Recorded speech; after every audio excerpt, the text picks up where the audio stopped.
Friends, thank you for watching my channel. I just want to remind you, if you need wallpaper, go to www.wallpaperboulevard.com. Tell them Spencer sent you. In fact, if you use my hashtag, Spencer Colgan is wallpaper, they'll be sure to give you a 10% off at your checkout. No matter how much you order, they have a wide selection of wallpaper. Check it out. Hello, this is Spencer Colgan from Spencer Colgan is Wallpaper. Today we're painting this room. If you watch this video, whether you've picked up a paintbrush or a paint roller in your life, if you've never done it, or if you've done it a lot of times and you are a seasoned do-it-yourselfer, you're going to learn a lot in this video. Because I'm going to show you how to avoid sloppy paint job. Here's what's going on. We're in a very expensive home. These folks don't have the time to paint themselves, so they hire people. And this is the quality they're getting. Okay? And the folks who paint get paid for getting green paint on the trim and for getting trim paint on the green. I see it all the time.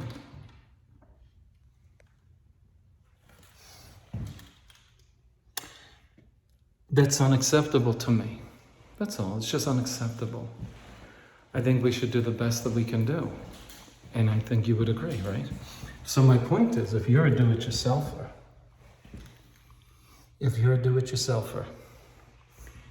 and you can put a couple of Saturdays together to paint a big room, wouldn't you rather save the $700 that you're probably going to pay somebody to come in and paint it? Well, if you have that tenacity, I'm going to show you how to do it. So you're going to learn how to paint straight lines. And watch this. Now this is a good paint job. Do you see the dark mark right here? You see that? I'm going to show you how to do your best to avoid that. What that is simply, as I look at it closely, this is a 15-inch butt joint on the sheetrock. The reason why it's flashing a shadow is because the wall here and the wall here were different when the wall was painted. This was raw sheetrock. This is new construction home. There's a repaint after the first paint job. This is the first paint job. So they had raw sheetrock, which they abraded with a sanding sheet, probably a pole sander. They abraded it, they scuffed it.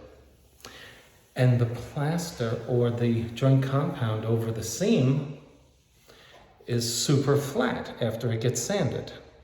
But the sheetrock gets a little fuzzy. And so they prime it, and then they paint it. The result is the shadows that you're looking at. Okay?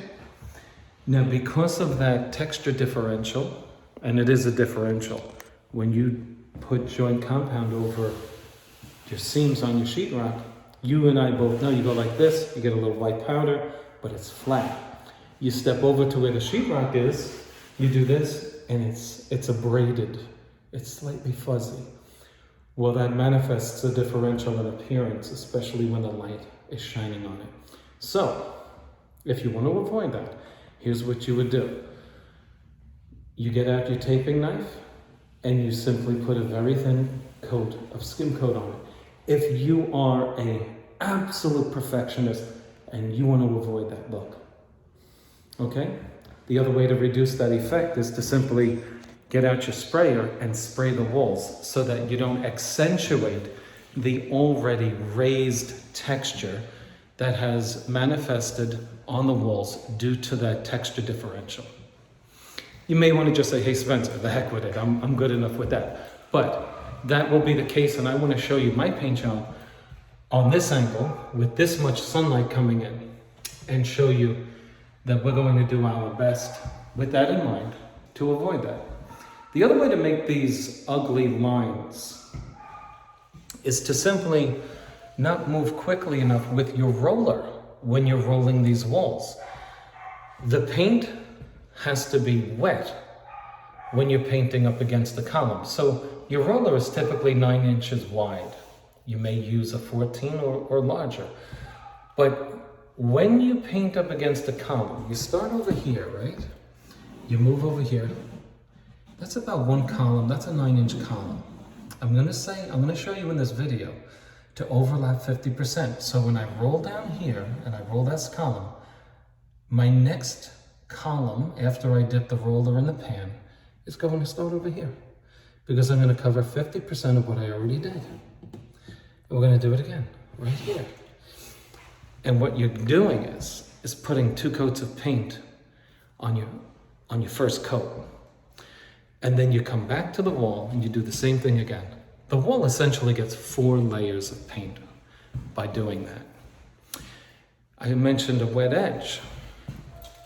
You're not going to paint a column here, overlap it here, beautiful. Oh, the phone rings, you check your text messages, you take a 7-minute break, you overlap it 50% here. And you say, Spencer, I did everything you said. It's shadows. Did you stop? Yeah, quick, I took a minute break.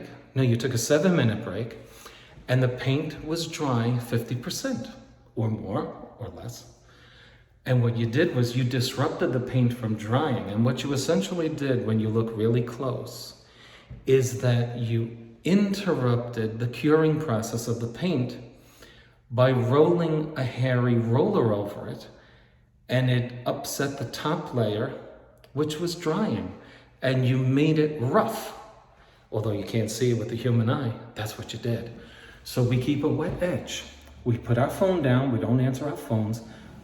We keep painting. This is wet. You're going over wet. You're going over wet. It's keeping a wet edge. If you're doing a 30-foot long wall, this is going to start drying.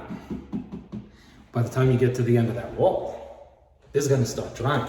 You don't ever want to come back. Oh, the carpenter banged into it. Let me roll it here. You'll see that on commercial jobs, but you don't do that in your home. Here's what you do when that happens. Let it dry, repaint the wall. Don't ever touch up when you're painting your walls. It's not 100% absolute rule. If it's down by your ankles or it's way above, yeah, you can touch up if you know how to do it correctly. But for the most part, your touch-ups are going to show. Okay? Repaint the wall. Another half an hour, just repaint it. Okay, let's get started. First things first. You see this floor here? See that white thing? That's not mine. That's not mine. But after you paint, you will own everything on this floor. Please trust me, if you are a new painter, or maybe you're a veteran, you already know this to be true. When you paint with these floors, these dark floors, every little thing shows up. So first things first, we will take the half an hour that it's going to take to cover the floor. I don't like drop cloths.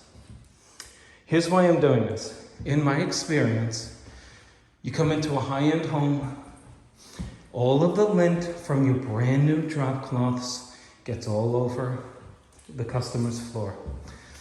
And then you got cleanup to do. This throws no lint. This is clean. All right, so you use a drop cloth that's a day old, or has been used once or twice, right? You come in, a crumb falls off of it. You know what? Here we are. That's our paper. I'm telling you, it goes a long way with regard to liability. And when I say liability, I'm referring to the trust that people have in you. Yeah, he was great, but you know, it's a little sloppy. It's a liability. It's a liability on your name. So I want to avoid all of that. How do you like my shirt? Nice collar? Thank you. I roll out my construction paper and I put it right on the floor. This will be covered by my hand masker, which will drape masking paper on the trim over that so that that's covered.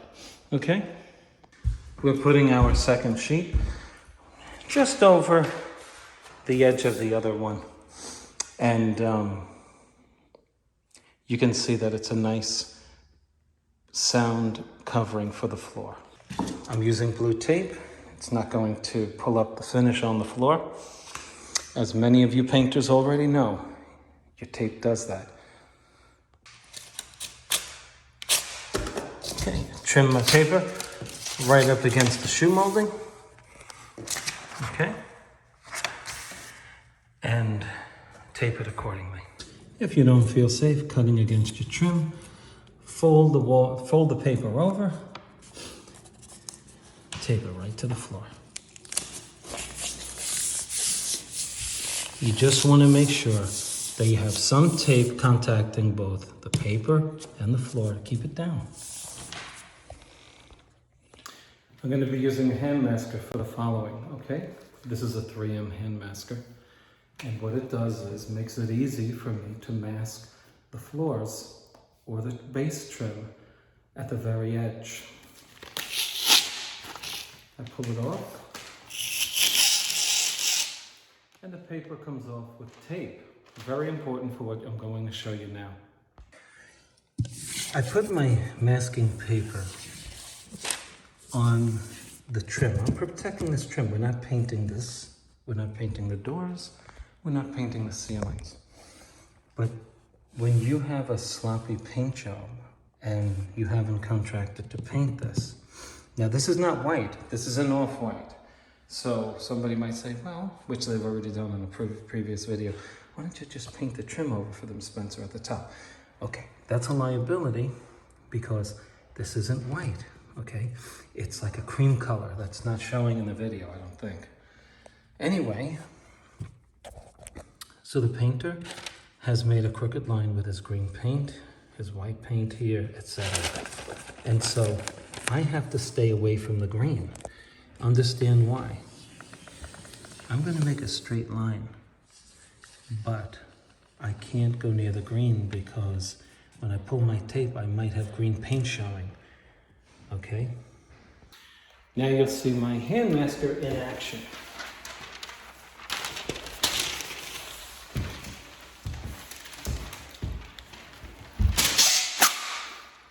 I'll take the edge and go right up against, ideally you go right up against the wall, but in this case we want to stay just a hair away from it because of the crooked line.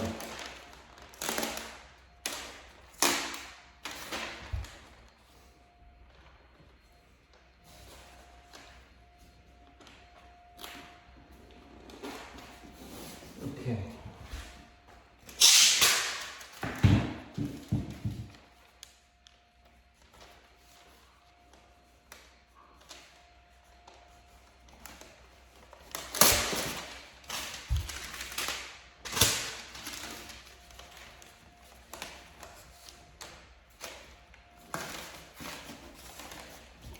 Okay, so what do you think? You see how I had to stay away from the green. And I went over I used those shorter pieces because I wasn't close enough to the green.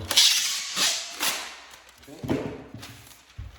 Ideally, you want to do this with one long sheet. I'm doing this for the purposes of the video. You know, taking 3-foot long pieces of masking paper. You want it in all one continuous sheet because I'm afraid that if you're a do-it-yourselfer, you won't join the tape perfectly. So if you have one long sheet, you won't have any break marks. Okay? I always seal it by doing that. Third thing I'm going to show you is my 5-in-1. This is only about 2 months old. Okay. Okay, my floor is covered. Now, I don't have to worry about the floor or a little speck that I had to wipe up an hour ago. Is it off the floor? Guys, if you are doing this in your home for your wife, seriously, I'm talking to the guy who has beautiful floors, who works very hard, and your wife says, come on, paint the room. Do this. I'm gonna guarantee you, if you use a drop cloth, you don't have a lot of drop cloths, you're not a painter, you don't have one that goes here, here, here, here, here. You know what you're doing, you're moving the drop cloth, and then when you get tired of bending, you stop using it over here. You're gonna get paint all over this floor. Go the extra mile, cover your floor, do the extra work. In the end, your husband, your wife, your boss, the person for whom you're painting is going to be extremely happy, and they will never forget the effort that you put in to get the job done right. Now, who wants to freehand this when you paint this with a brush?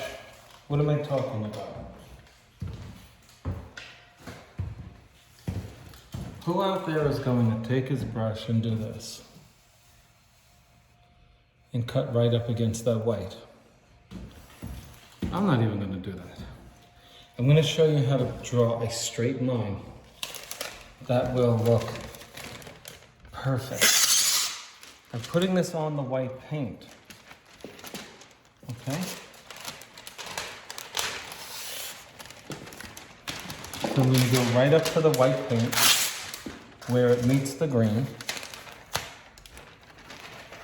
And I'm going to attach it. I'm going to go outside of the green error, okay? Let's be clear what we're talking about. We have a squiggly error here. So when I put my tape on, you're going to see a squiggly line. It's just that the tape is straight. What you're seeing squiggly is the crooked line. Picture the beach, right? The land is flat and the water is moving up and down, right?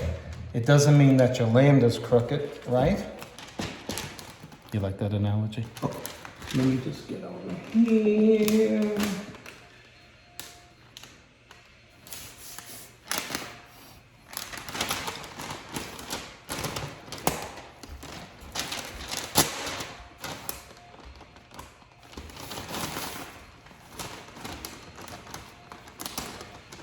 Okay.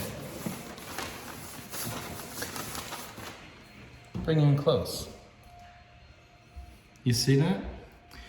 Now I'm going to paint this my new color. I don't have to worry about getting paint on my trim. But Spencer, it's gonna get under the tape, right? I'm gonna show you how you're not gonna get paint under this. That's a no-no. I'll show you later on in the video. So I'm showing you that there's an alternative to using the masking paper, especially if you do it yourself or don't want to go out and get a hand masker. When I come around and cut these edges, I'm moving fast. It tends to splatter, okay? And then I don't want to wind up with my color on these, you know, it's just, I'm telling you why, by experience, you want to use masking paper. On the other hand, I don't have any door here to worry about, so I can use masking paper and save on the paper so that we don't have to waste. Now, let me show you this. Just so you don't think I'm like overboard here. Look at this. We're in a $2 million house. This is, you know, it's unacceptable. But this is the sloppy work you get out there. So now listen, for those of you who are good painters, here's what you get a lot. How much? How much? And then in regards to your price for a job, you say, how much? I got a guy who's gonna do it for half that price. Oh yeah? If you choose to answer something so imprudent or so foolish as that, because that's what it is, telling you that somebody else is out there willing to do the job for half the price may mean that you may be in fact dealing with a guy who just got out of prison who wants to make, a few bucks because he's a good painter. But, he spent the last 2 years in jail. Here's the deal. This is what's out there, and you got to remind them, oh yeah? What's the quality of his work? To respond to that professionally, you say, please tell me what is his or her name. Please tell me their online profile. I want to check it out. I want to see their work because I will explain to you why my price exceeds their price. That's the only answer, because this is what you're getting for half the price. This is right here. That's what you're looking at when you're going into your bathroom. Look at this mess. Remember, it's a $2 million home. This is just unacceptable. Okay? And so we got to fix this joker's work by bringing our tape out to the furthest edge of his error and filling it all in with our wall color. Okay? Okay, we've taped all of our trim. Okay?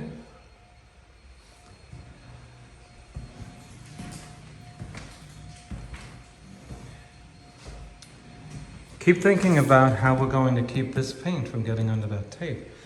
Now, for those of you who are wondering, will the paint really get under the tape? In every situation, for the do-it-yourselfer, I want you to realize the paint will get under the tape. There is one way to do it, and I'll show you if I remember as I'm doing it. It's called using a dry paintbrush.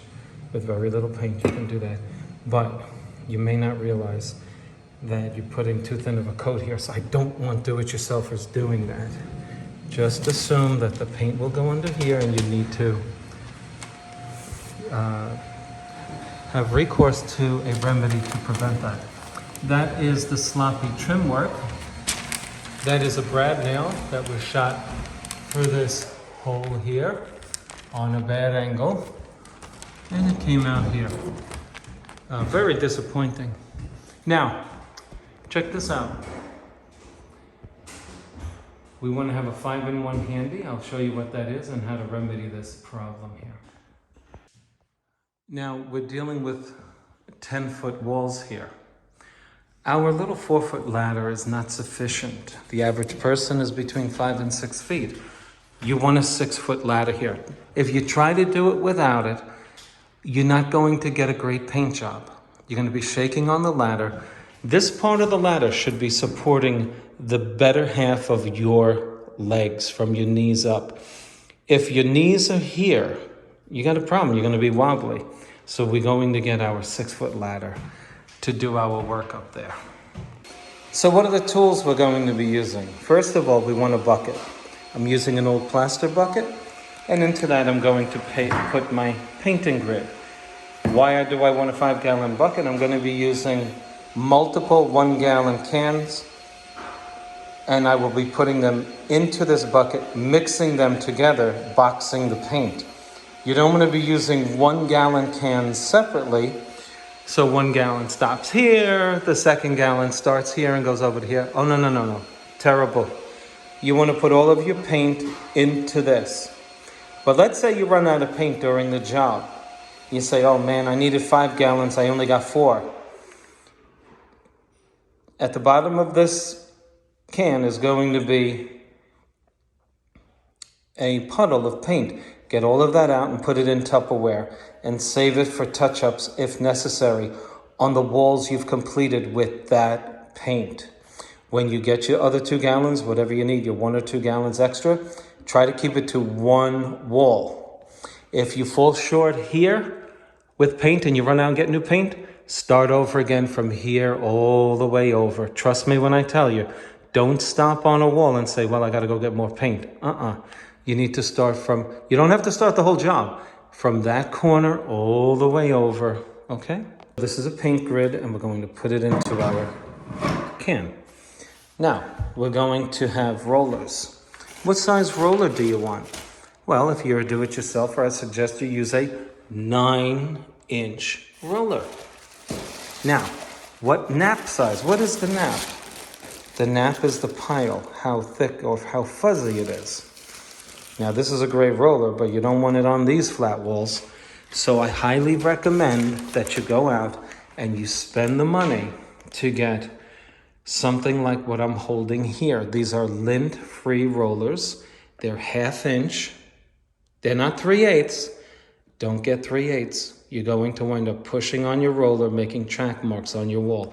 This holds a sufficient amount of paint for the average person who applies the average amount of pressure when rolling paint. If you use something too thick or something too thin, after I suggested to use this, you're not going to get the best results. Don't run to the dollar store and get a cheap roller cage. This is a Purdy, this is high quality. This is from Home Depot. This costs $4. This one costs 10. Either one of them is good. Okay, changed out my bucket. Now, we have our roller down, okay? I have white doves also. I'm gonna be using this one though. But they're all 1/2 inch. We went through our roller cage. Now what about getting in tight areas? I'll do it in the video, but I'm gonna show you up here. When you get to the top, when we roll paint, our rollers create a stipple. And if you're rolling and you get up to the trim and you stop right here and you use only the brush to cut along here, you know what's gonna happen? When you enter the room and you look up, you're gonna have a halo effect. At the very top, 2 inches, you're gonna have paint stroke going this way and roller going this way. So, here's what I suggest that we do. We roll it with our 9-inch roller all the way up to here. And we cut it with our brush. We're gonna choose a brush and we'll talk about them. We cut it at the top with this. But Spencer, you just said you're gonna make a differential in application marks. Yes. After you roll it, you're going to put the roller up there and you're gonna do this right near the top. Okay? And I'll show you the order in which the last few items are performed. Okay? We're gonna cut first, then we're gonna roll it, and then we're gonna roll it. That's how we're going to do it. So, I have a cut bucket. I don't work for Sherwin-Williams. I don't want to be advertising for them. You see the reason why we have the cut bucket? Okay. How about getting in the corners? Don't you think this is a good tool to get into the corner? I do. Saves a lot of time. Okay? And again, if you're only doing your corners with a brush, if you're a perfectionist, you'll know, oh wow, I can see where he cut with the brush. Do it with a roller. This is a roller. It's fluffy, just like a roller is. Now, say, oh Spencer, I went to the store. They didn't have your, they didn't have your 4-inch rollers. So I went out and I took it upon myself to get a 6-inch roller. It's just as good, Spencer. Well, let me answer that. This is a 1/4-inch nap, and this is a 1/2-inch nap. That's the fuzzy. And guess what? I disagree. Please don't use this unless it's going to be 1/2 inch. Okay, these are great. These are wider, but again, this is 3/8. You don't want to be using that. These are for doors. Okay? Sanding block. You get to something, say, what the heck is this on the wall? Go up to it. Keep that in your back pocket. You want to have a painting pole that is long enough for you to extend your roller cage all the way up. You don't want to be standing on your tippy toes painting, okay? So this extends double the size of what you're looking at. It's long enough to do our job. This is a roller from Home Depot. This is what they call the best one. But I use these for rolling paste on wallpaper. If you're gonna use junk like this, I'm telling you right now, you're gonna have fuzz all over your paint.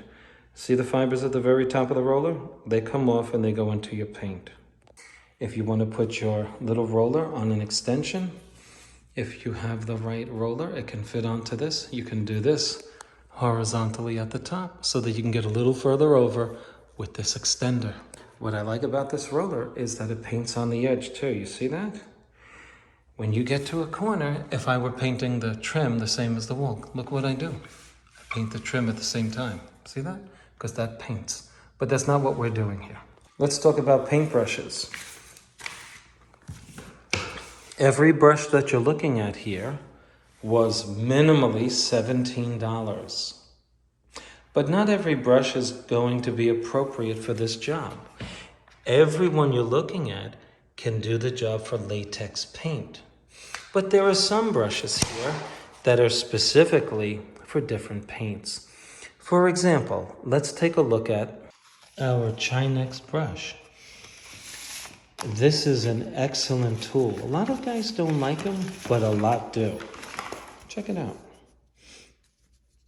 It's a Chinex brush. It happens to be both for oil and latex. It's such a good brush that it's specifically designed for thick paint. You see that? Heavy-bodied, good stuff. But you know what? When you're doing big walls here, we want to get out the big gun. That's why we have our Purdy 4 inches. Excellent brush. You're looking at a $25 to $30 brush. But if you're a contractor, get a contract at Sherwin-Williams and you can get this brush for about $19, $18 when it's on sale. Okay, these other brushes, you see the Wooster, you see the Wooster Pro. Yeah, they're good brushes. That's why I have them. My favorite brush, however, is the angle Sash brush. You see how the edge is on an angle? Well, this is a 3-inch angle Sash brush. Great for getting into corners like this and over there. Okay, and I might bring that up on the ladder with me when I go up there.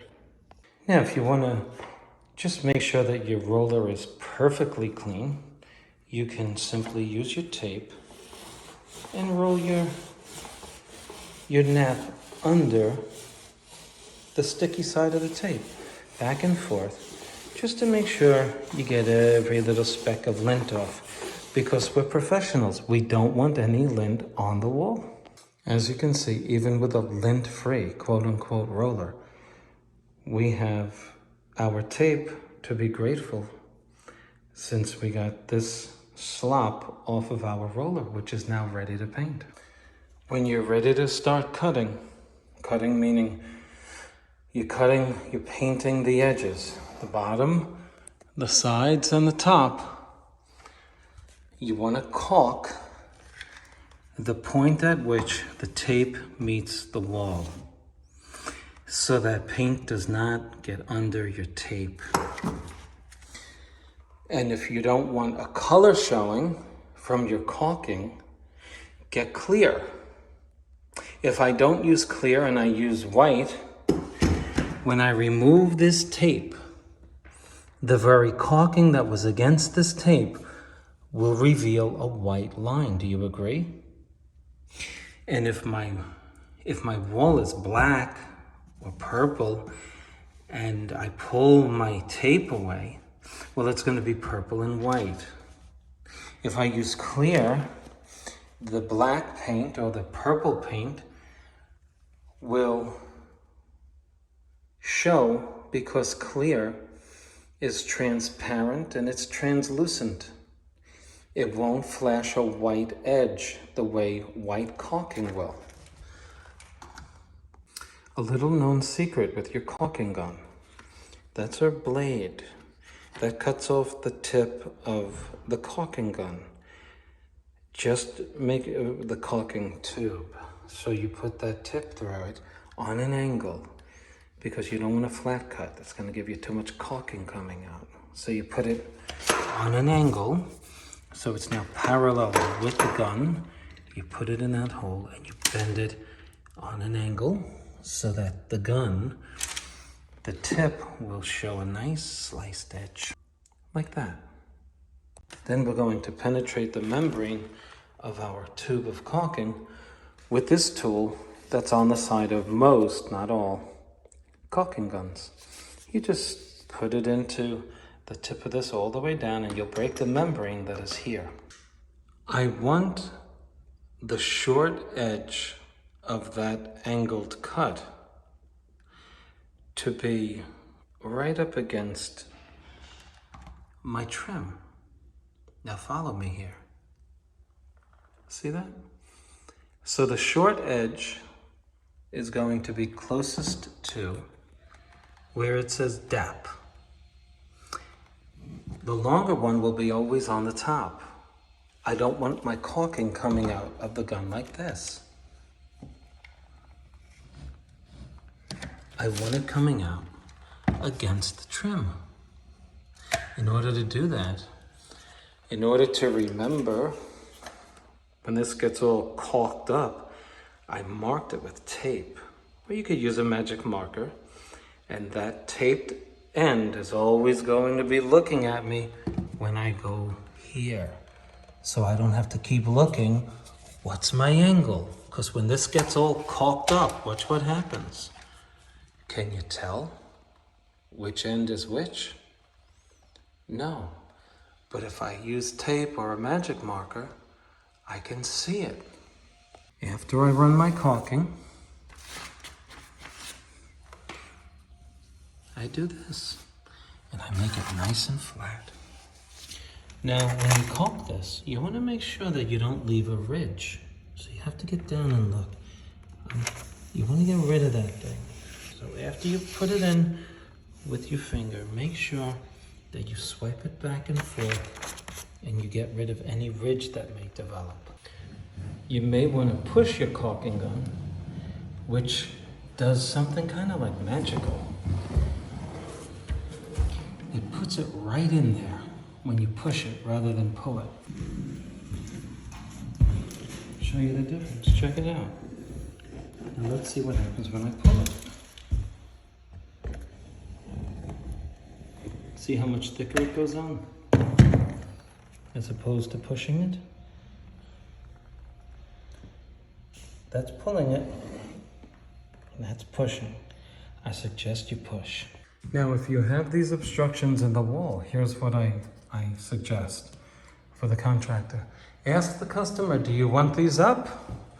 You'll be surprised at how we assume things that are not true. You know, people change the decor. They're also changing the ideas in their room, what they're going to hang. So before you assume that this is going to stay up, ask. And the right tool is everything. I have my 5-in-1 here. You can do a lot of good by not damaging the wall, by simply getting under it, just lifting it up. Okay. Without any damage. And then using the same tool, scrape off that extra, whatever that is. Okay, real quick.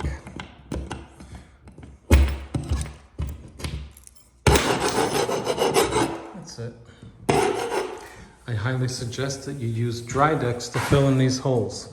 No sanding involved, no priming, dry decks.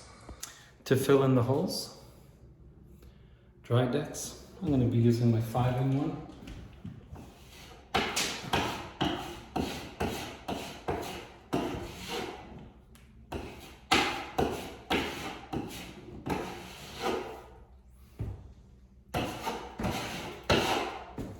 Sometimes people kill the walls with the hammer and they go too far. This is a great little filler. I highly suggest you get this one. Okay, so when you get the paint opened up, you want to mix as many gallons that you have together in the same container. What I'm saying is if you have 10 gallons of these in the same room you're working in, you want to mix them together by putting them in the largest container you have and then blending them all together. So let's just say you had 10 gallons of paint. Well, you have a 5-gallon bucket here, you get another 5-gallon bucket here, and then you get another 5-gallon bucket. And what you do is you put 5 in here, 5 in there, dump 2 from here into the third bucket, 2 from here into the third bucket, go back and forth until you've integrated all of the material. You get the idea. This is 2 gallons. This room will require about 1.5 gallons of paint, maybe more, but my guess is 1.5 gallons. And we're going to put these 2 into here. And we're going to try to scoop out as much paint as we can from each one of these, put it in here, and then pour the contents of this into a cut bucket, because I'm going to show you how to cut. When you're pouring the paint in here, tilt the bucket. If you pour it directly into here and it hits the bottom, it's going to come out and land all over your floor. So tilt the bucket up against your legs, and it's like pouring beer. You ever pour a bottle of beer into a glass? Tilt the glass into which you're pouring the beer and make the material hit here. Big difference. After you select the best brush for your size hand, for your budget, whatever it is, I highly suggest that you choose a very good brush. These are superior brushes that I'm using. Among all the other things that I told you about, this is a Purdy 4-inch, this is an angle Sash brush, this is a Chinex. These are excellent brushes. Before you put the brush to the wall, wet them. Wet them down, because the brush is going to work better for you. Also, to get the excess wetness off, take the barrel of the brush, which is the metal thing, tap it on your boot. Not too hard. You want to get that excess water off. Look at that brush. Look at that. Look at how it's ready to go. Okay? If it were dry, these would be stiff. No good. We want to wet our brush down and then knock off the water. Now that our paint is integrated in this bucket, we pour it into our cut bucket, which is a manageable small bucket. Okay? I am going to go up to the ladder with 2 brushes, both of which have been dampened, shaken out. You always want to have a clean white rag. I use half of it's damp, half of it's dry. You always want to have that on you, even though I protect the floors. A good painter always has a white, clean cloth with him or her. Secondly, remember I told you yesterday about our roller. Okay, now when we get up to that ladder, we're going to use our roller. And we have a little grid in here. Not my favorite. I like the one that hooks over the bucket. What I'm doing here is getting the roller fibers wet. You don't want to go up there and do this right near your wall and start rolling the paint. Here's what you do. Take this roller, go right over to one of your walls. You want to mash that paint into the roller.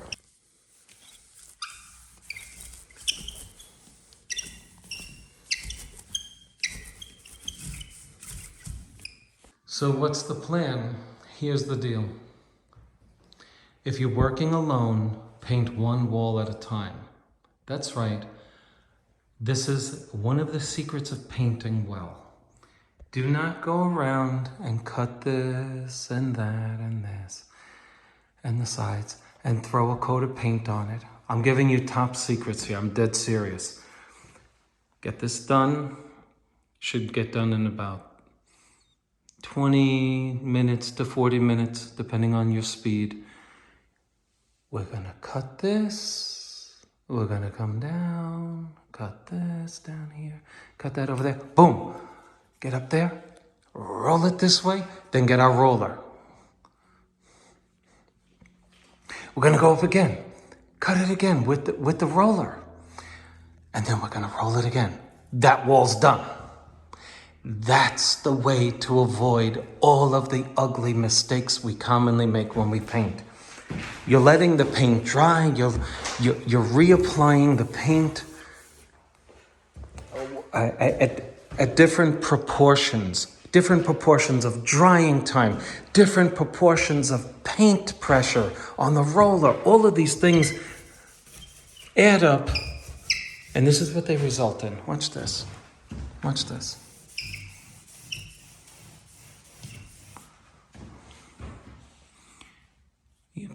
And then you let that dry, and then you go over it. This is what you essentially get. I'm trying to make shadows up. See that? You can see these things from the way the light hits the wall. My point is that you want to keep your paint on a given wall being, ideally, it gets applied all the same time and dries all at the same time. That's ideal. Now that's impossible to do, but that's the goal, to get the paint on the wall as quickly as possible and to roll the paint with the major applicator. That is the applicator you're using to paint the wall. To get this paint in this area to be wet with the paint up here, down here, down here, so that it's all applied at the same time and dries at the same time. This way you will avoid the halo effect up here, on the sides, on the bottom. But you never see the halo effect on the sides. Why is that? You see the corner? You see that shadow? You're protected by shadows in corners. See the shadow at the bottom? You're protected by the shadow because of the windowsill. You see the halo effect at the top of the wall. It's all around, but you only see it up there. And that's why they call it the halo effect, like an angel. At the very top, you see the problem that resulted from your application of the paint, letting the top dry or set up, either one. And then it looks as if it's two different colors. The halo effect is also achieved or results from painting with a brush the very top and only bringing your roller 4 inches from the top. Then you have a halo effect. And so they get sloppy and they start hitting this crown, okay? You want to do it nice and easy. Sometimes you got to hold your breath so that you can draw a more straight line. Now, look at the angle at which I'm holding it. The left is the higher part of that bristle. Now watch this. This gives you a certain effect that you will only know when you do it yourself. You're making the filaments much more tight,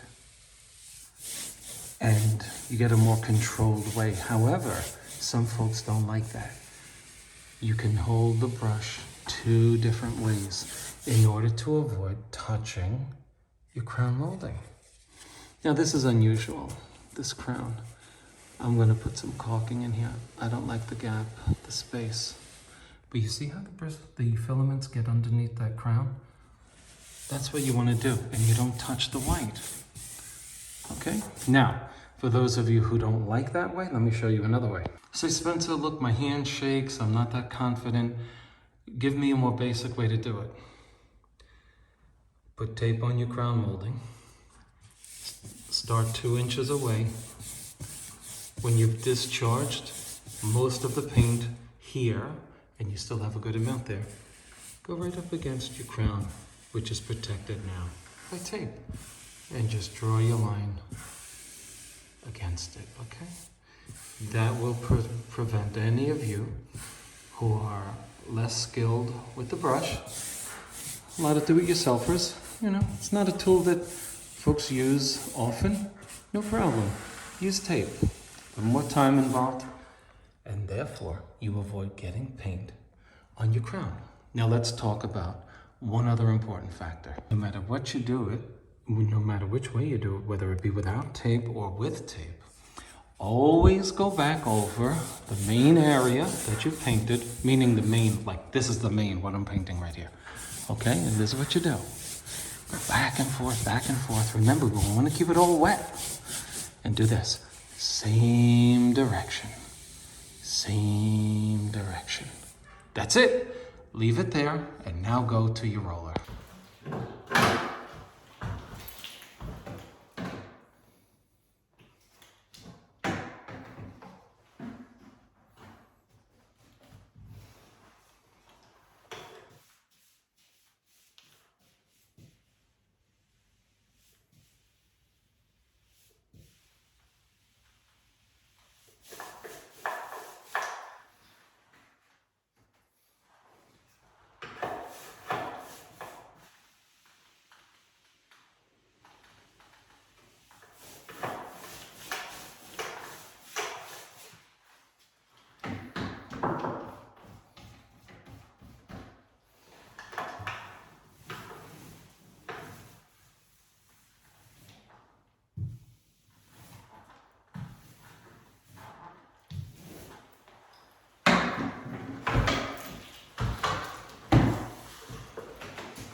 Remember, in order to keep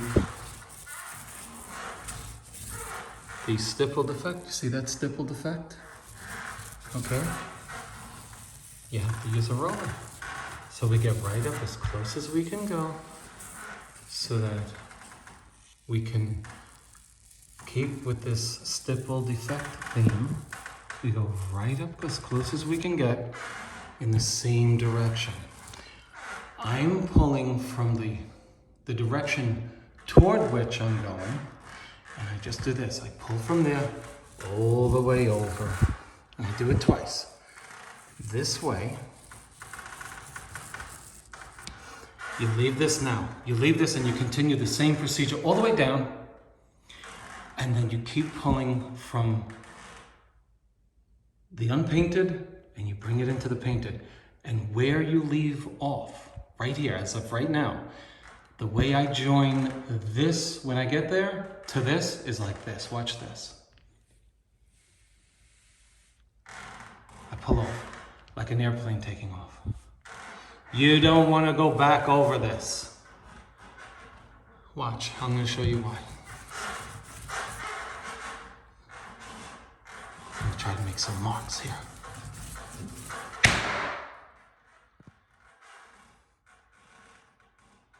See the line there? Aha. Walk in that room, first thing you're gonna see when you look up. You do this mess here, that's what you're gonna see when it's dry.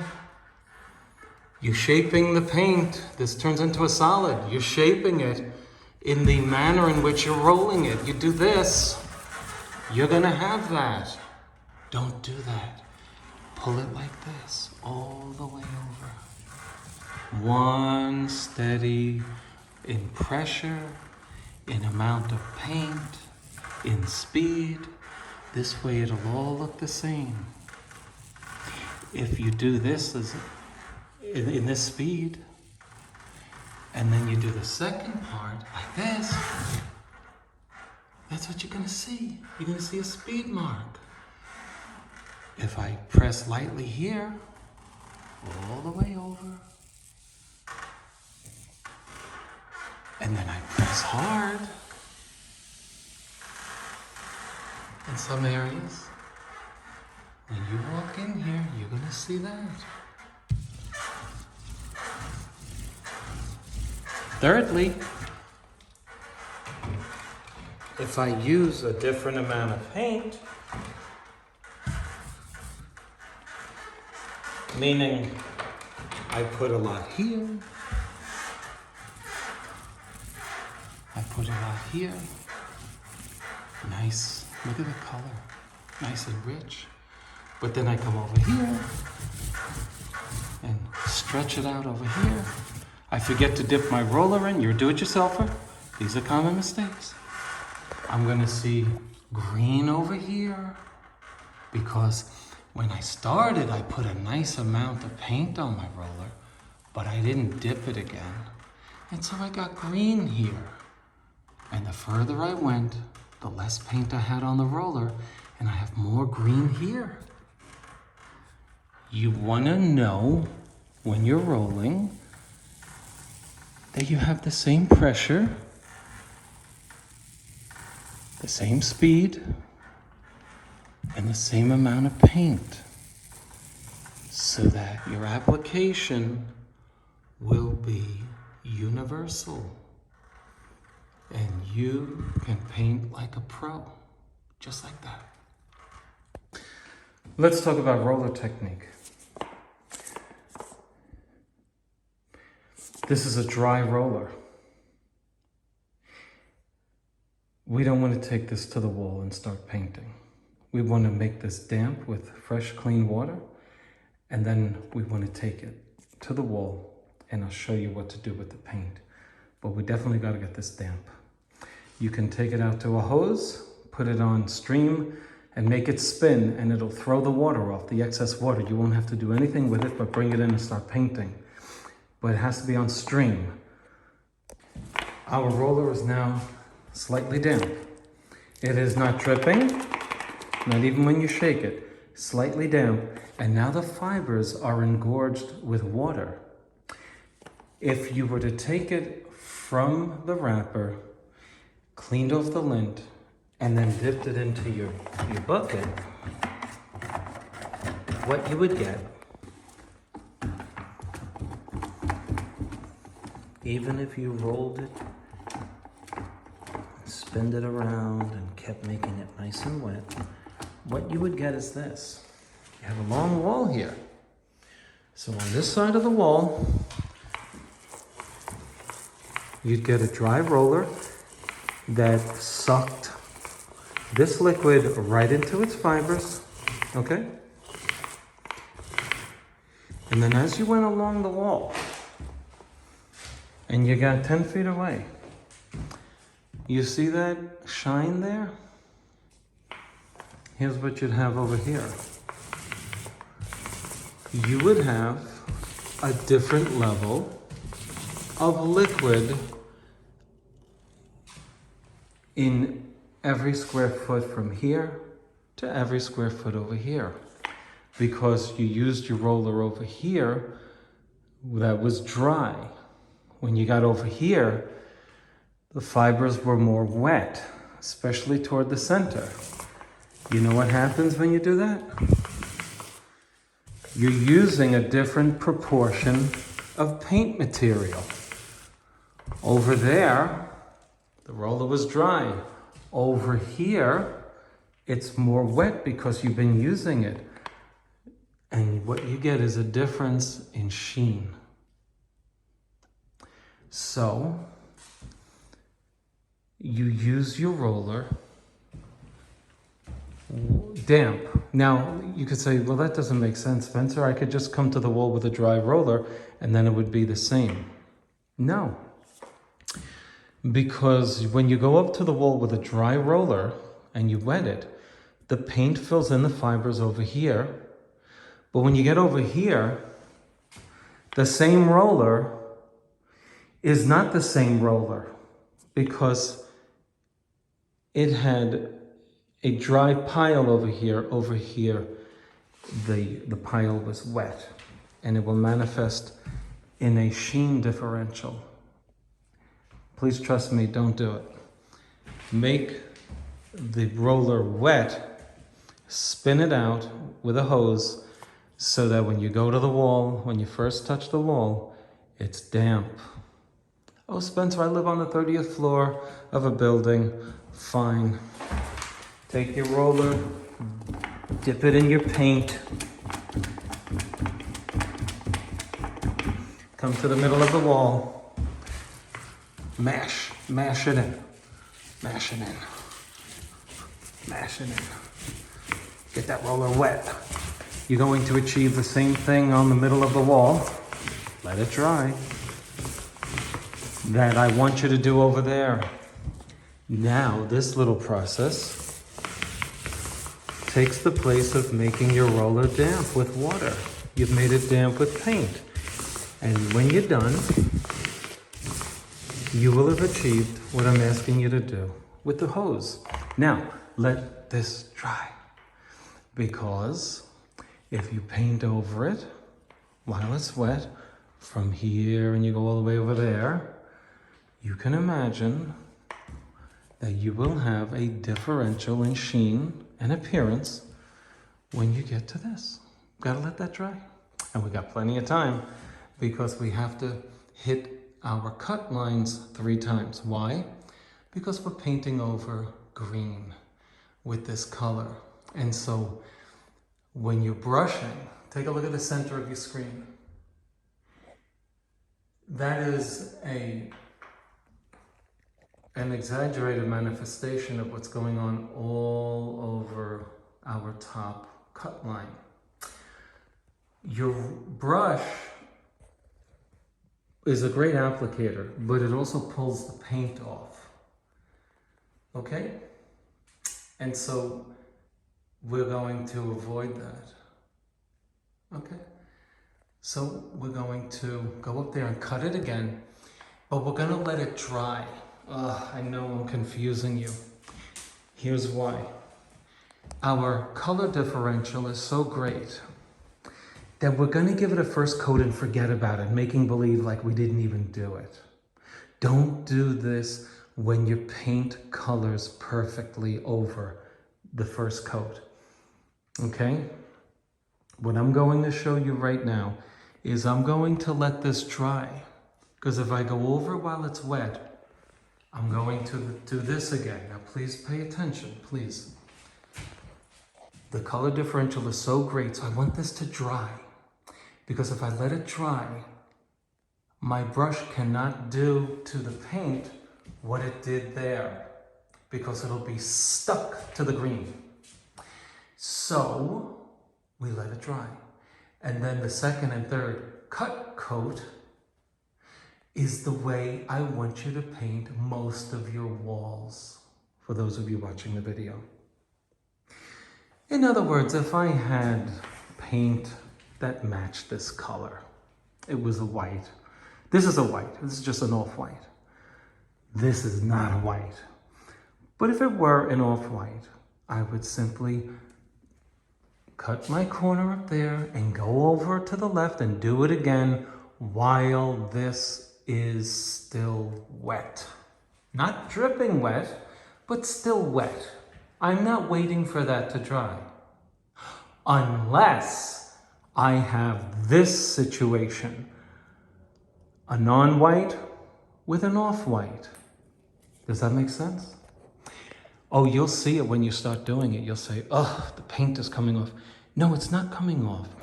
It's just not, the color differential is so great that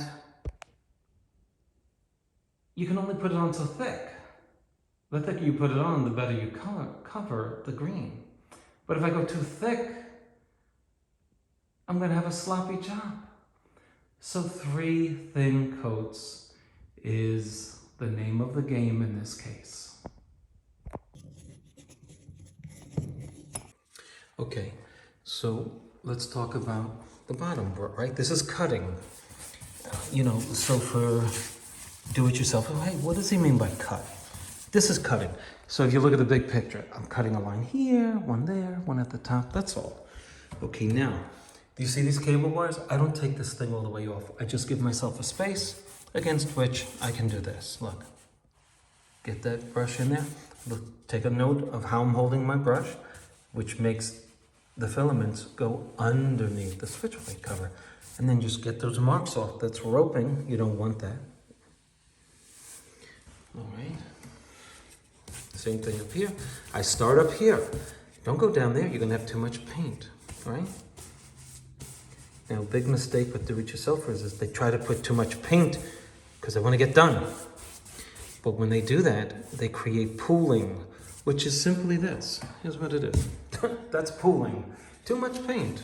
Too much. So again, you want to start over. I want to paint here, so I start over here. Now watch this. I get closer and closer. Now my brush isn't loaded with paint, and I won't do that. That's all. There we go. Now, are we done? No. We got paint going this way. We got paint going this way. You see all of that? We want to go, ideally, you want to do this. You want to create the stipple. Remember the stipple. This is what you got going on at the very top. That's why we use the roller. You want to go over this. Okay? Bring your roller down. Get rid of the roping. Okay? There you go. See how I'm getting rid of it? See that? Now look at the difference. You see? Now you might say, that's cool, Spencer. But you know what? I don't think you have to do that. Well, guess what? When you come into a room and you see that mark there? See that? You can attribute a lot of these marks to negligence. I explained to you what this was. This was because they didn't do a level 5.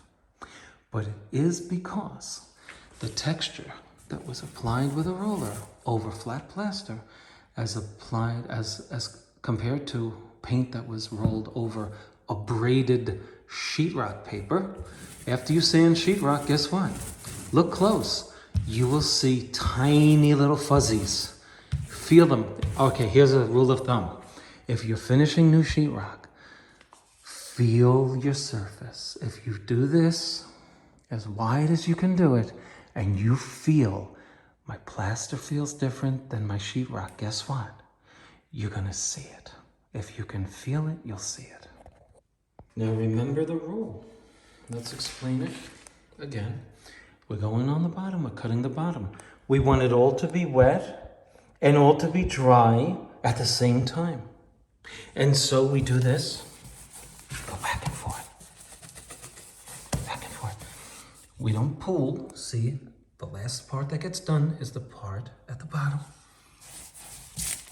We go back and forth because if you look very close on the wall, you'll see a little bit of texture, even on a beautifully flat wall like this. But if you look close, look what you see, right? It's like looking on a microscope, right? Am I right? So you go back and forth to get into those little things. You do it a few times. Now watch this. I'm going back and forth, back and forth. I make a mark, because that's where I left off with the last one. Now, let me show you. If you don't do this, what's going to happen? Watch this.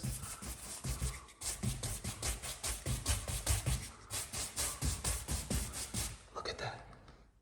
Can everybody tell that this section goes like this?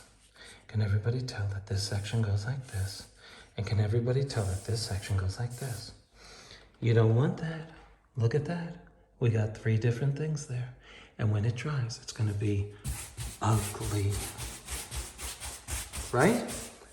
Even when we do something like that to show on a video, we go over it and we bring it down. I'm barely putting any pressure up against it. Look, feather it out like a feather. See that? Okay, watch See, we got all of that. We removed any roping that we may have put on by doing something so imprudent. Now, we come down here, we go back and forth, back and forth, back and forth. That's where I left off on the last one. Watch this. I go in the same direction with my brush. Watch this. I get to that mark. Oh, lift off. Do it again. We want to make it look like it was all painted at the same time, right? With the same brush. This is why you don't have two people painting the same wall. Because Sally goes like this when she paints. Robert goes like this when he paints. And what you have in the end is a visible differential in pressure, in proportion, etc., etc. Do you know you watching this is applying the paint beautifully, but with a different amount of pressure when you do this than I am? Because I hold it like this, watch this. Different pressure, different speed, different appearance. So, one person per wall. Ideally, one person per room. I don't understand, why isn't Spencer using the roller the way he did up at the top? Well, are we thinking, do you see any need to use a roller when you're gonna bring your roller straight down and it's gonna hit this anyway? Unlike at the top, you can't bring your roller all the way at the top and hit the crown, can you? Of course not. That's why we don't have to use the roller down here. Because while this is wet, we're gonna get our roller and hit it. Roller mechanics. Let's talk about the pole. That's the kind of pole you want. Telescopic pole. 30 to 50 bucks. Okay? Now, what's this thing? See that? Do you know how much time you lose when you're twisting the roller cage on to the roller, to the painting pole? This doesn't have a threaded male end, does it? But it has a clip. Most of your roller cages don't have the adapter on the handle, so you can go out and buy it. This Purdy product helps me change this that doesn't have a threaded edge into a painting pole that can be used for a roller cage that has a threaded female end.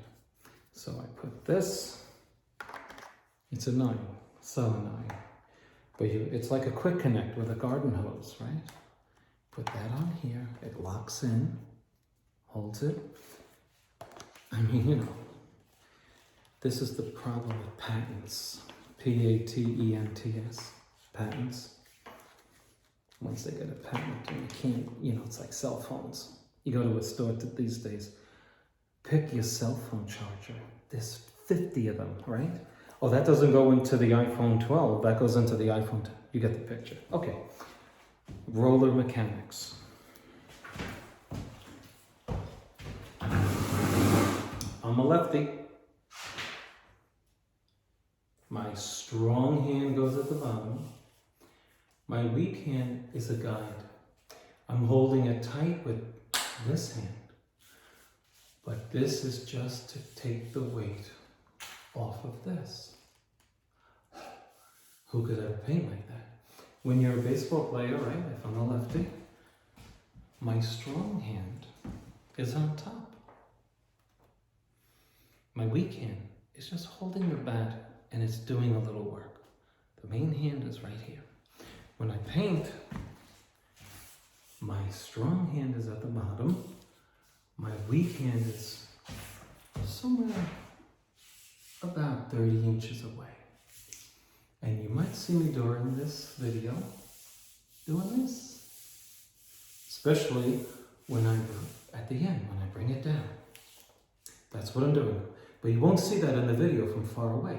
But up close, I'm holding, my strong hand is holding this tight. I need to control this because I need to make a plumb column of paint. And my right weak hand is simply guiding it, keeping it straight, always because it wants to veer off and go left or right. But this hand tells the paint, pull, stay straight. And it guides it down. And then I go like this when it's not going straight. But it guides it. Just takes the weight from it. Drop it. Okay. Now, that's the classroom. That's the theory. Let's now go to the field and put it into practice. I'm going to back you up. You're on a tripod here. And you can admire my weight loss as you watch me paint.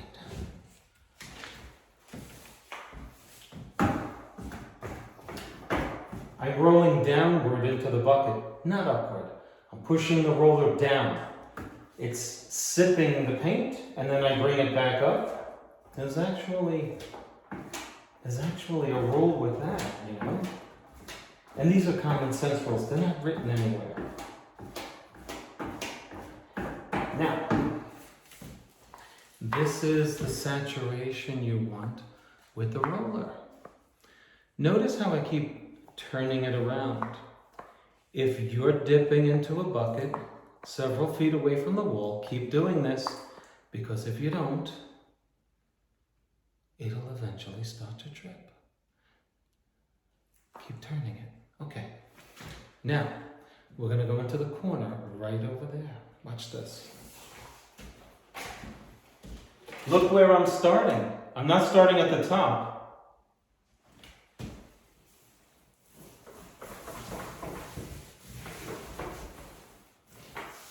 I started about 20 inches away from the corner.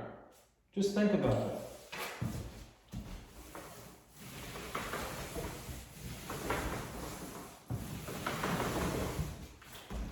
I'm stopping about 3 inches away from the top because I don't want to hit the crown. I'd really like to get you up there at the top. There you go. How's that?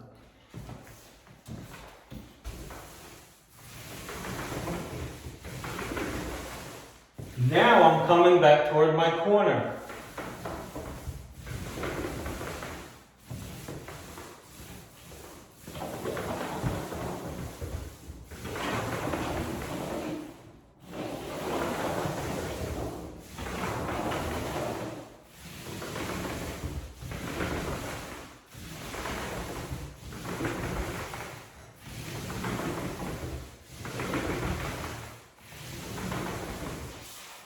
How many times did I go up and down for this little space?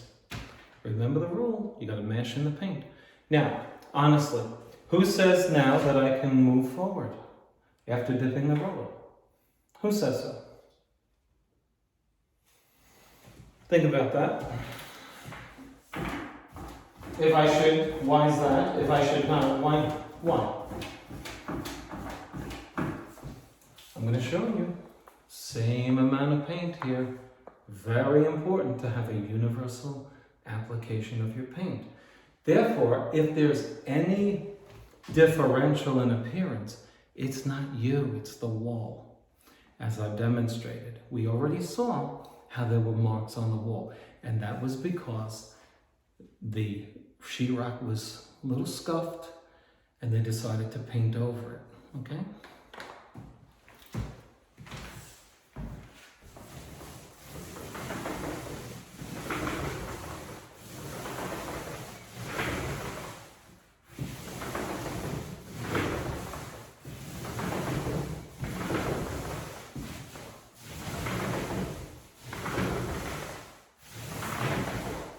Good? Let me show you how that's going to look if we let that dry. Okay? This is the main mistake with do-it-yourselfers. As a bonus, I'm going to tell you what else not to do. Watch this.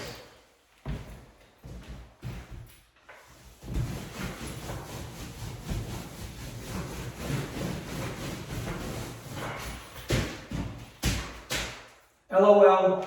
Yeah, I'll talk to you later. I'm painting my room now. Huh? Excuse me?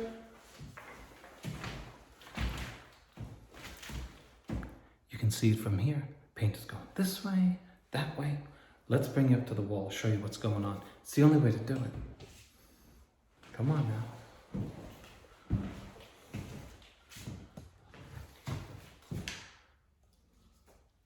Look over here. Oh, see the lines there? Come on, look in the middle of your screen. Now you might say, Spencer, it looks fine. No. No, no, no. Doesn't. See right there in the middle of your screen? Okay. Oh, that's gonna be horrible. Now look, we gotta get to this. Look close. Look what we did here. Look at this. Look right here. Look at this. Try to get that. Oh, you see that line? What was that made from? I'll tell you what it was made from. That's what it was made from. Let's go further. Come on. Come on. Come on. It's a hodgepodge of paint application. Now, that's fine, but you gotta lay it out now. That's fine to do it like that. You're mashing it in. Now, let's do it quickly. Let's do it quickly. Okay, we're gonna redip it. Now we wanna bring it all together. We're gonna bring all of this together. We now have 60 inches or so wide of paint. Okay, start in the, now watch this. We're gonna go up. First we're gonna start in the middle, go up, and then stroke down. And then you're gonna see my right hand doing this. It's just guiding it down, okay?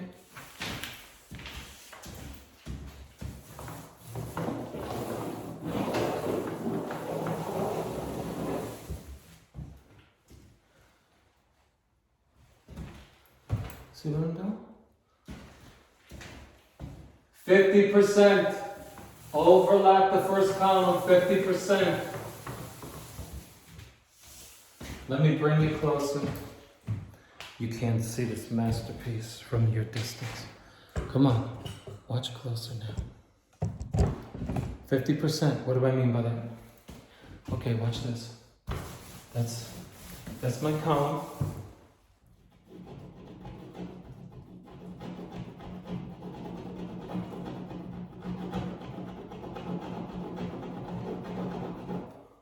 No, I'm not going to edit that out. Okay, this is my column. Look, now watch this. My column, and then I just move it over half. I'm painting over the same column twice. So one column is 9 inches, and I just move over 4.5 inches. When I do this, I just move over 4.5 inches. Now, come on, let's get this done. I start here in the middle, go all the way up, come all the way down. I start in the middle, 50% over, go up all the way, come straight down, straight, straight, straight. I start 50% over, the next column, go all the way up as far as I can, straight down, look. Go up again. Oh, beautiful, beautiful, beautiful. Look at that.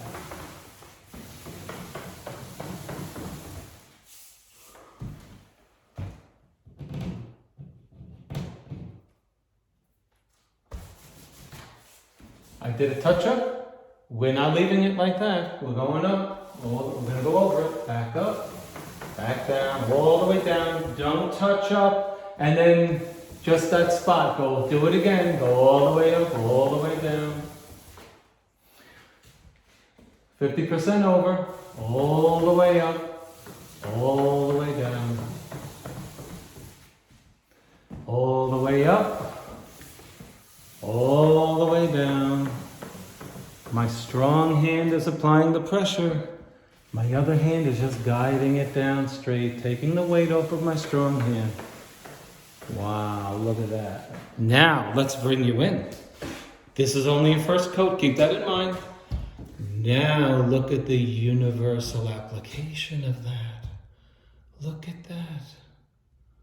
Look at that beauty.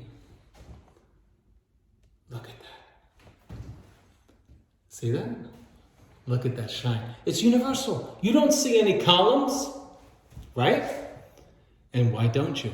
Because it's all wet at the same time. The pressure with which the paint was applied was the same. The speed was the same. The person doing the rolling was the same. Don't have a pizza party and have everybody painting. It's going to look terrible. Unless, of course, you're moving out and you're just renting. Just kidding. Just kidding. Just joking. Okay, so that's how you do it.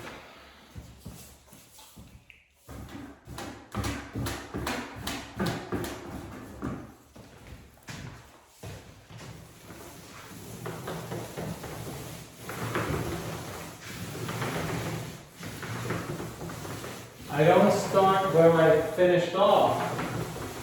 No. I move over 20 inches or so.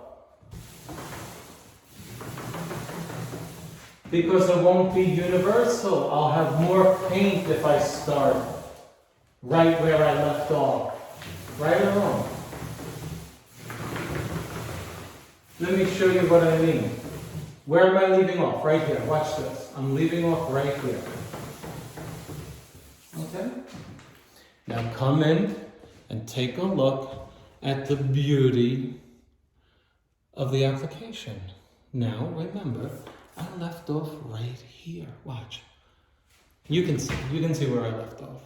Now let's bring it too close to where I left off and see the problem it creates. Watch this.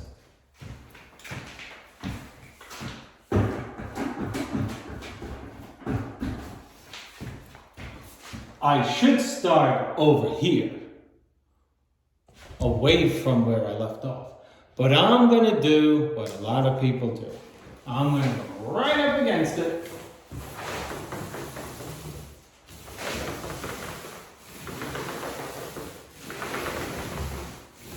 Oh, Spencer, looks great. No, it doesn't. Look where I left off. Look at the amount of paint right here. This is where I began. Look at the thickness of that. Mess. What a mess. And that's what you're doing when you start right up against where you left off. Okay, let's get rid of that. Okay? You agree? Look at that. Right in the middle of your screen. Okay? All the way up. All the way down. All the way up, all the way down, all the way up, all the way down. Repetition is the mark of the student. Repetitio est Marcus, I believe, Estudiorum. Repetition is the mark of the student. I don't think I have that correct, but Latin was never my thing. But I do know that repetition is the mark of a good student, and it's how we all learn. Okay, I'm going to continue this. You like this?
Do you notice that I finish every column downward? What would happen if I did this?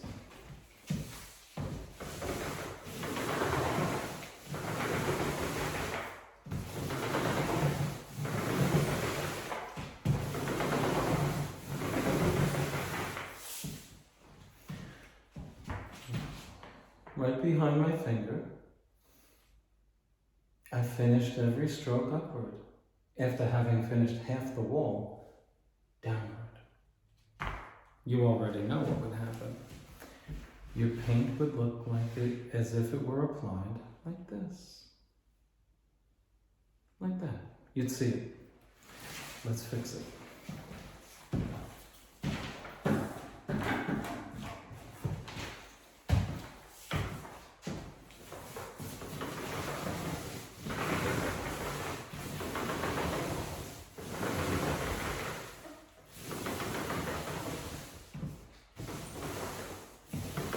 I have just covered every problem caused by bad techniques when painting a wall with a brush and a roller.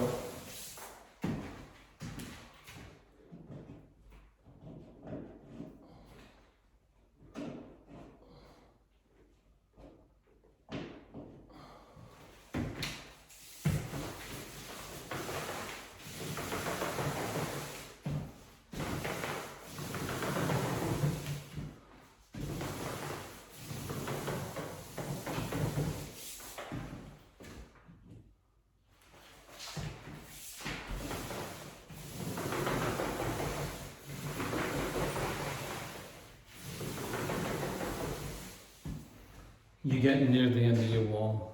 You know, you only painted once, but you're doing a great job. You're running out of paint. I know what I'll do. I'll add water. Don't do that. Strike that. Don't do that. I know what I'll do. There's paint in the roller. I'll press it harder. Don't do that. But Spencer, it's Saturday night, it's 8 o'clock, I want to be done with this. Close the can of paint, wrap your roller in plastic, tight, and go get another gallon of paint, not a quart, but a gallon, and repaint the whole wall. Please don't turn a good job into a bad job.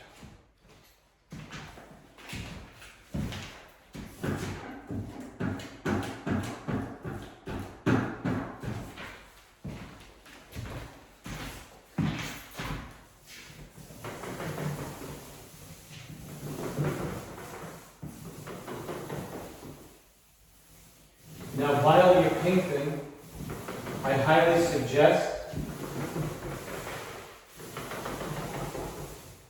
that you watch my videos while you're painting, just so that you can hear my voice. Because I have a very nice voice for you to listen to, and I'm very entertaining too. I know this and I've been told this.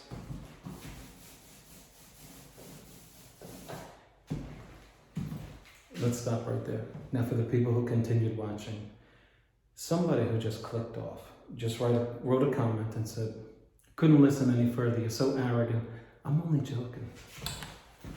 But I do like annoying the people who think I'm arrogant. Just between me and you who are still watching are my friends. The ones who leave, they're not my friends. So I like to make them think that I'm a bad guy.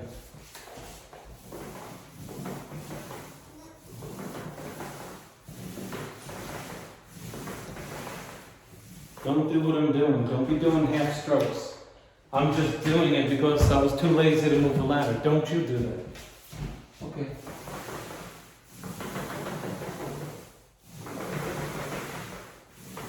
Spencer, what do I do when another wall gets in the way? Get a shorter pole. Or lose the pole.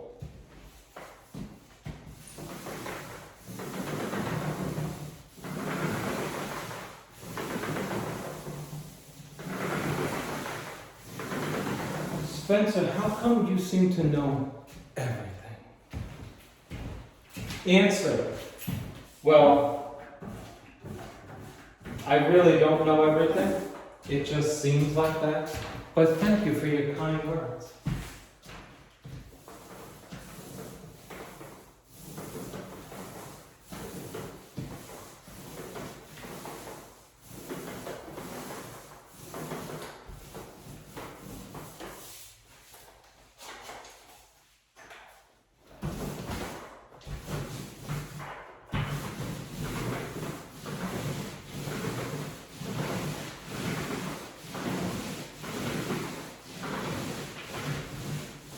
Watch me now. This is important. You just saw what I did. Come on now, watch. Continue to watch. It's a hodgepodge. You know that.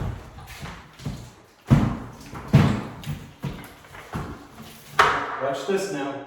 Come on, you're a perfectionist. This is what you gotta do. Watch this.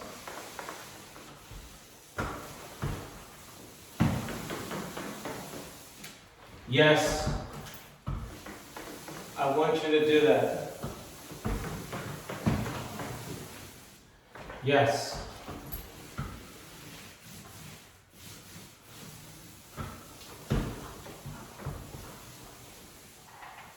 Okay. Last tip. I forgot to mention this. This is the arm, and this side doesn't have one. If I press this on the wall, as I have been doing, which side, if any, I sound like a lawyer, right? Which side, what if anything? Have you ever been on the stand? Mr. Colgan, what if anything was your reaction? Come on, give me a break. I can't, are you a lawyer? I won't say anything about lawyers. I would rather collect rubbish in Manhattan on a Saturday at 2 in the morning. You know what rubbish is like in Manhattan, New York? Rats all over the place. Rats. And it's disgusting and it stinks.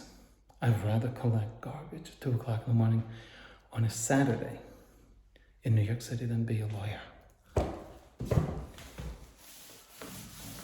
Now, which side, if any, is going to be the side against which more paint is applied? If I'm not careful. This side or this one? Well, let me show you under a microscope.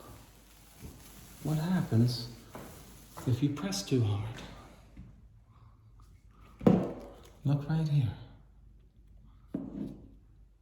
Can you see that ridge?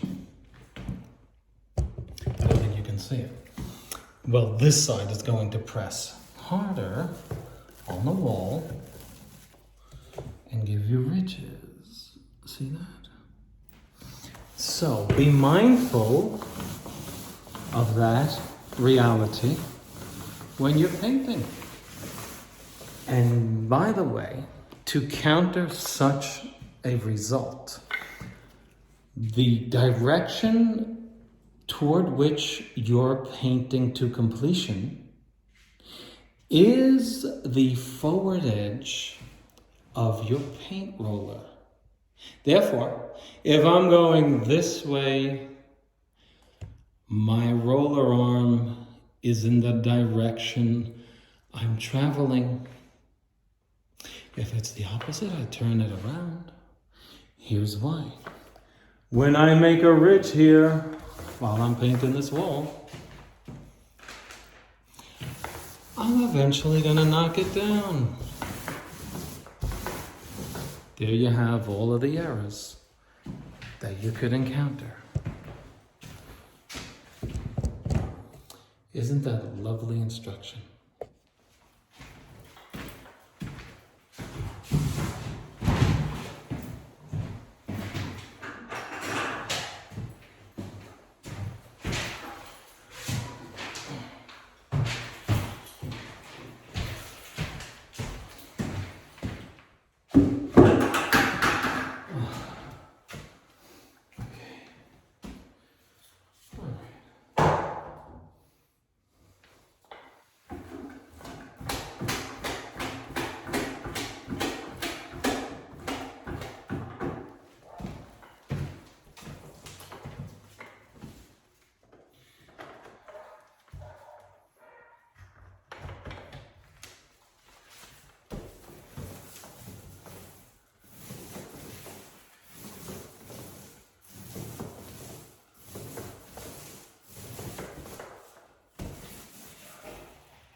And I never took my roller off of the wall during any of those ups and downs. Who needs keto when you can paint your bedroom? Now here's a procedure that generates most of the questions I get on my interior painting series.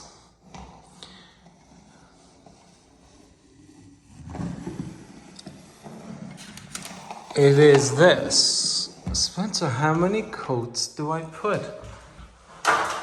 against this caulking? Spencer, how do I let it dry first? What do I do?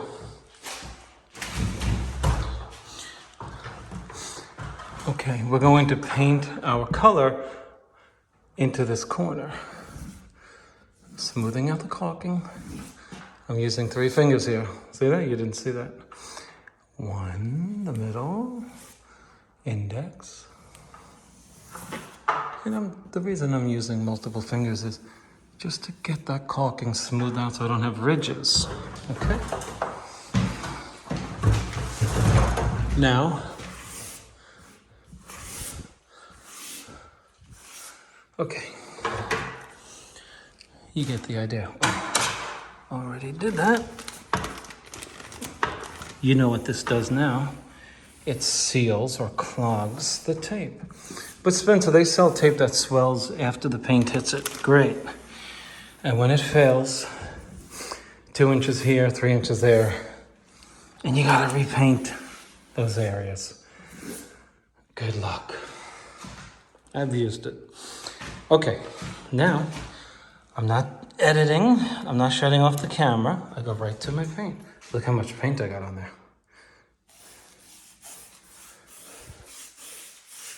Back and forth, up and down.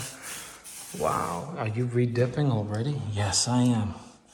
I want a thick coat of paint in that corner, okay?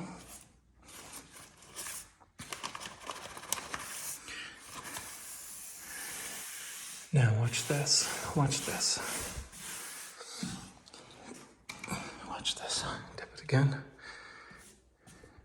Watch this. All the way down, one steady stroke. Then now, at the bottom, take it all the way up. How many times did we go over that? 9, 10, 11? Maybe, right? Don't touch it. Don't touch it again. I didn't go in there, I just got rid of my ridge there. Okay. Now our caulking is wet, right? Oh, it is. I'm mashing it in there, back and forth, up and down. But when I finish it off, it's the same direction. Same direction, right? Same direction. Okay.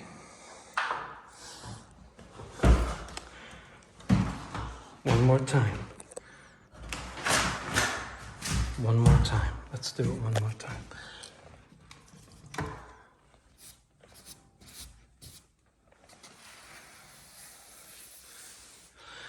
That's up. I'll start up here, come down. Do you see how thick the paint is? Now, folks, you can really blow it here, okay? I just put 2 coats of paint on this area because guess what? It's done. I don't want to go near this again. Now, when I come around and I paint, I bring my roller as close to my tape line as possible. In this case, I can go right up against it, but I have to be careful of the pressure that I use, etc. See that? Right up against it. Now, it's got a nice 3 layers of paint there. Now, if you don't want to use caulking here because you don't want to have to remove the tape and reapply caulking, you can gently go up. If you've pressed your tape down, I hate to explain this because I know people are going to skip the caulking and they're going to say, well, let me just go to this. You have to literally embed the tape into this, and then you got to go gently against the tape. I mean, I'm using what's called a dry brush. There's not a lot of paint on this brush. You're going to have to do this a few times.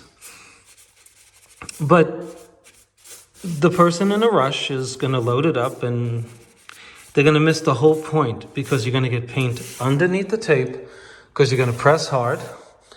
You're going to use a lot of paint because you want to get done because this isn't your normal work.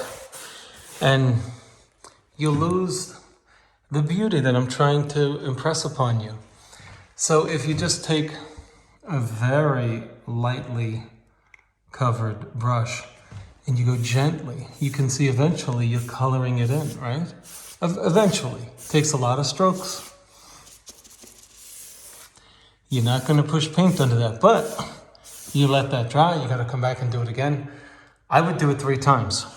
And notice I'm only pulling in one direction. Okay?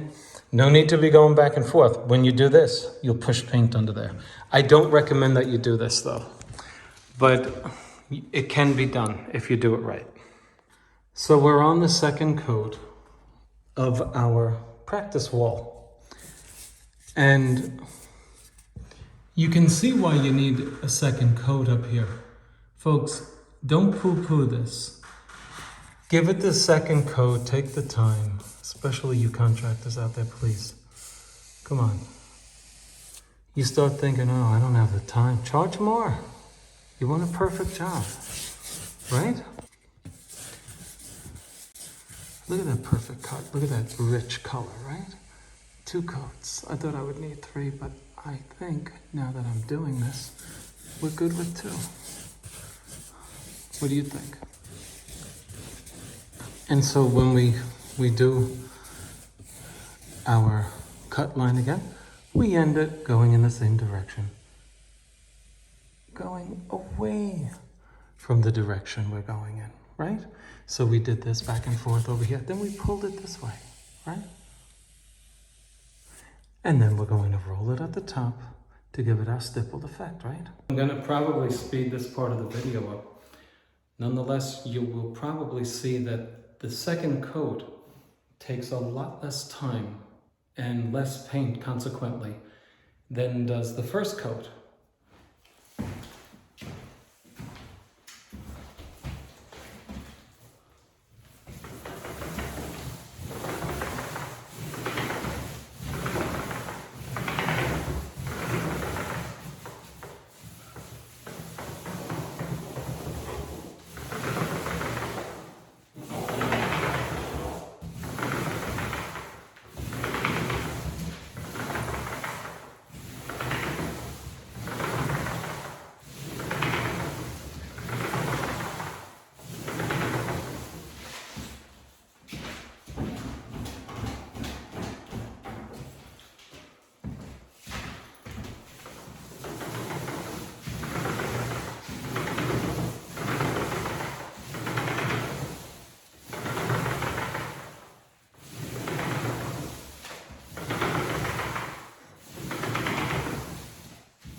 After you use your smaller roller at the top for the second coat, you know, the one where you go horizontal, parallel with the crown, right away, paint it, okay? It's all wet up there, you see at the top? But do you see how behind my roller, the color is all the same from where my roller is up there? It's all the same, and that's the point of it all. Let's continue.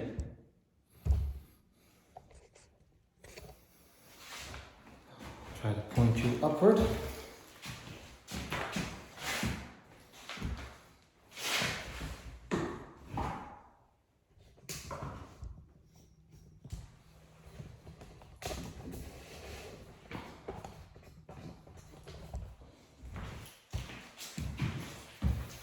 Yes, this way you can get a better view.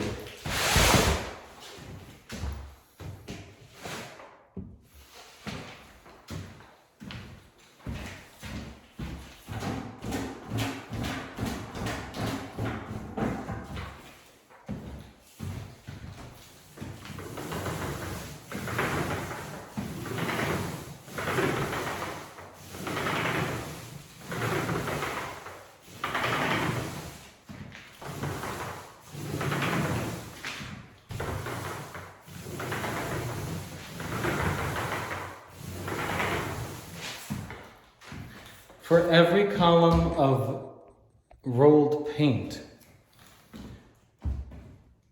when you come all the way down, you take the roller off of the wall. Please do not join the columns with the V. Meaning you come down one column and you start rolling up on the second. Take the roller off of the wall and start on the second column with a break in the rolling motion.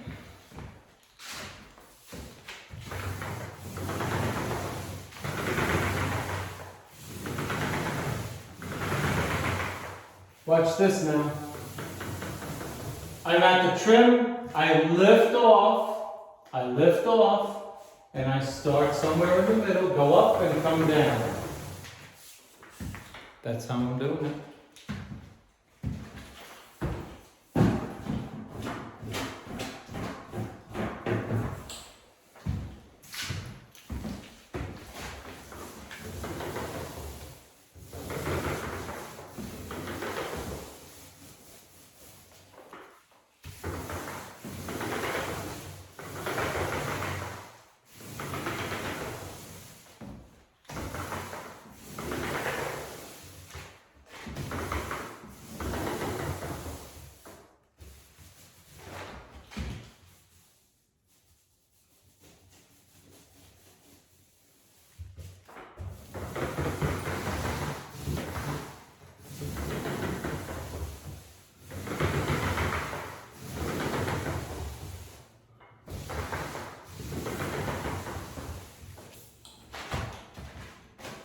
Okay.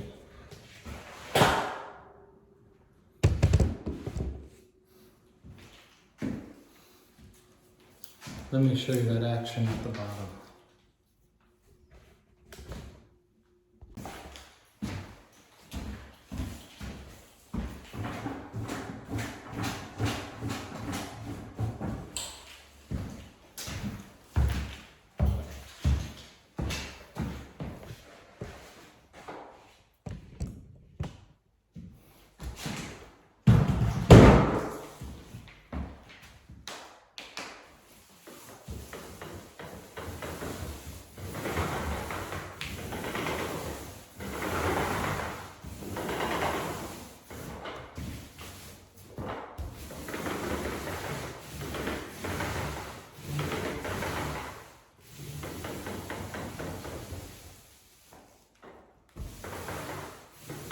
See how I'm lifting off? Watch this.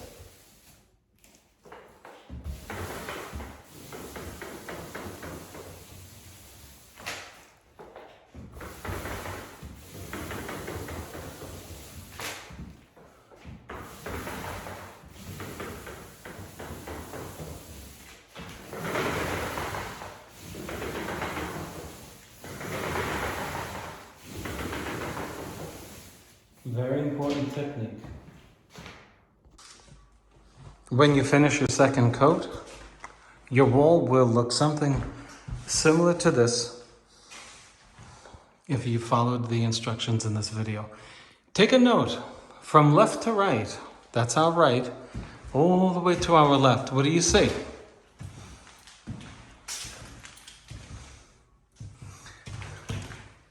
You see a wet wall. And that's the point of the video with regard to rolling walls. In fact, you don't even see a differential in wetness, do you? Well, one of the reasons for that is that we move quickly on the second coat as a result of the fact that the first coat has covered the first coat of paint, the old paint.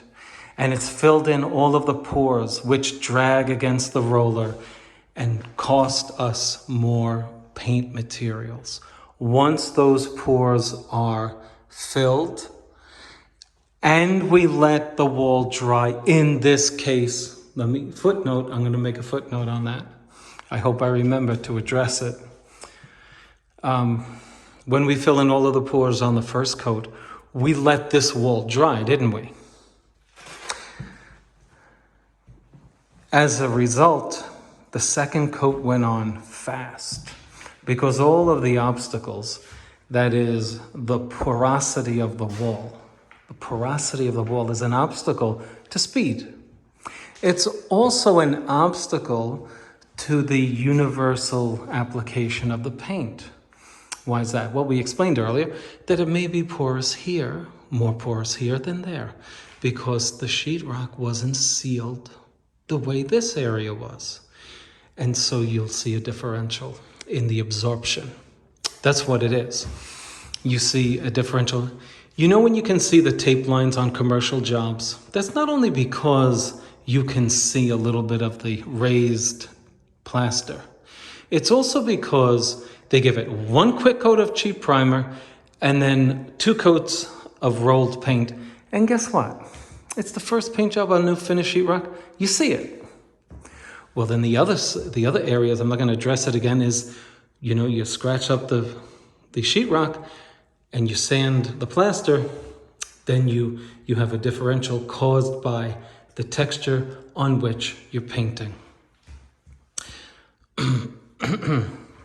If you apply your paint with the universal, with the same amount of pressure from left to right, the same amount of paint and the same speed, you'll come out with a wall that looks like this. You see how it looks like glass shining back, right? And I will show you the dried results. Okay? That should tell us why it's good to paint our walls in this fashion and no other way.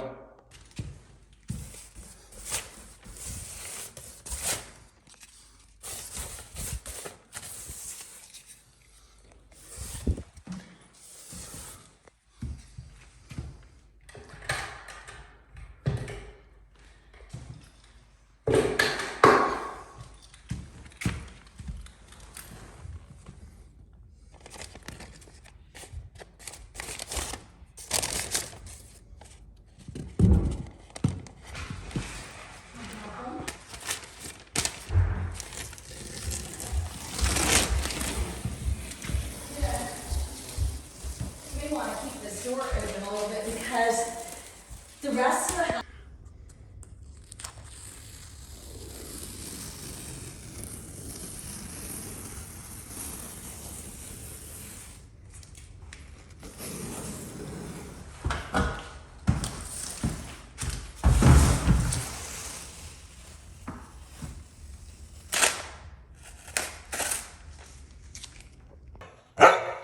So these are my customers' dogs.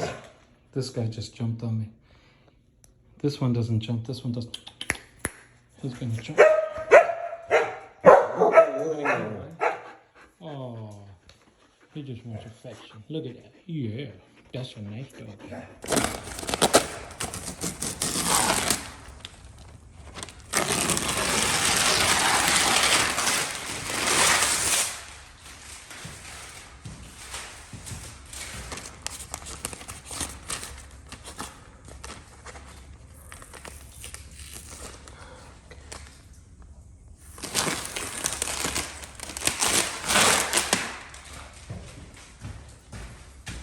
Look at that beautiful line. See, that's why we use the caulking, to keep the white, and the beige, straight, crisp.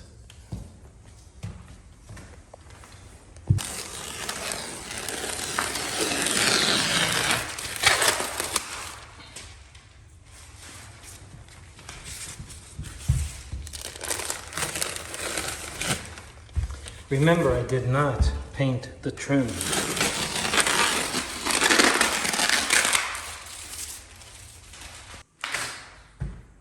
Look at the beauty I promised you.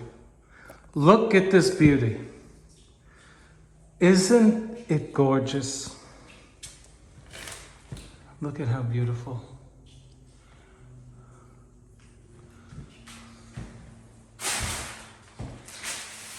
Look at how beautiful it is. Let's take up this paper and check out the room, okay?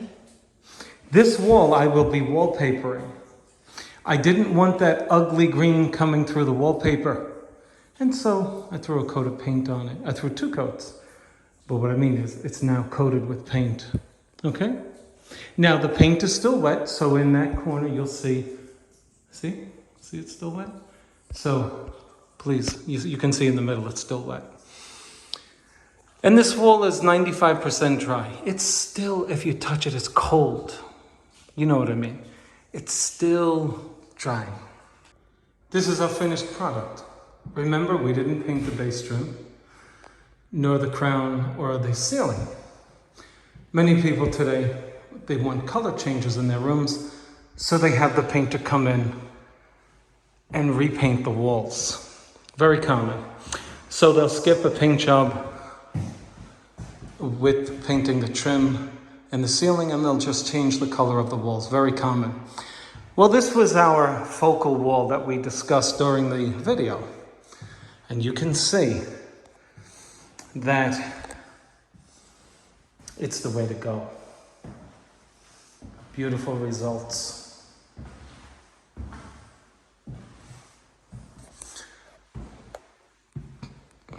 Remember, I told you about how beautiful it would look in the end.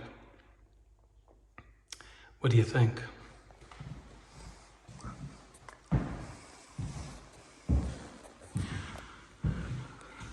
I gotta get that tape down.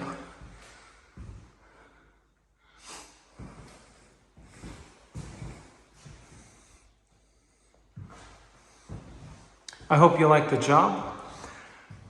If you liked the video, I worked hard at this one. Would you please click on like? And would you please subscribe? I will help you to become the best painter that you are.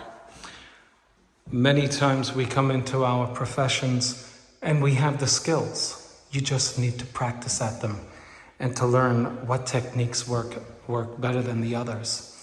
And guess what? You're already a painter. You're already a decorator. You just learn how to perfect your skills that you possess already. Thanks for watching my channel. Thanks for sticking it out and watching this video.